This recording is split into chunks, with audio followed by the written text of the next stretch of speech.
అమరావతి రాజధానిలో ఐటీ హబ్బులుగా తీర్చిదిద్దాలి అనే లక్ష్యంతో ఈరోజు ప్రభుత్వం ముందుకెళ్తుంది. దానివల్లనే కంపెనీలకి కొంత బెనిఫిట్ ఇచ్చి మోటివేట్ చేసి పరిశ్రమలు పెట్టిస్తున్నారు చంద్రబాబు గారు. దానివల్ల భవిష్యత్తులో లక్షలాది మందికి ఉద్యోగ అవకాశాలు వస్తున్నాయి. అట్లాగే ఉరుసు కంపెనీకి కూడా 99 పైసలకే కేటాయించాలని అసత్య ఆరోపణలు చేస్తా ఉన్నాడు జగన్మోహన్ రెడ్డి. అసత్య ఆరోపణలకి patent care of address Jagan. అందుకోసమే ఈ అసత్య ప్రచారాలు ఎందుకు చేస్తున్నారు?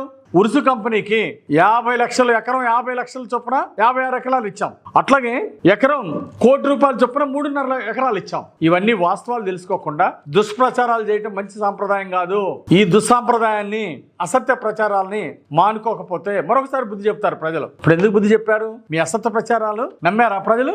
కుక్కగాడు చెప్పు దెబ్బ అది జరిగింది గత ప్రభుత్వానికి. ఇప్పటికైనా పద్ధతి మార్చుకుంటే బాగుంటుంది. అసత్య ప్రచారాలు మానుకోవాలా. ఈరోజు టీసీఎస్ కంపెనీ 12,000 మందికి ఉద్యోగాలు, 1,370 కోట్లు పెట్టుబడులు పెడుతుంది. అందుకు వాళ్ళకి తక్కువ ధరకి భూమి కేటాయించాం, టైం బాండ్ ఇచ్చాం, ఈ పీరియడ్ లోపు పూర్తి చేయాలని కూడా టార్గెట్ ఇచ్చాం. ఇంతమందికి ఎంప్లాయ్మెంట్ ఇవ్వాలని కూడా టార్గెట్ ఇచ్చింది ప్రభుత్వం. మా ప్రభుత్వం ఎవరైతే ఉపాధి ఇస్తారో, తక్కువ టైంలో ఎంప్లాయ్మెంట్ ఇస్తారో, వేలాది మందికి ఉపాధి ఇచ్చే వాళ్ళని కంపెనీలను మేము ప్రోత్సహిస్తాం. లూలు కంపెనీ ఆ రోజు మీ టైంలో ఎందుకు పారిపోయారు? ఇప్పుడు అదే లూలు కంపెనీ ముందుకు వచ్చి ఈ రోజు వేలాది మందికి ఎంప్లాయ్మెంట్ ఇవ్వడానికి ఎందుకు ముందుకు వచ్చింది? మీ దోపిడీ పాలన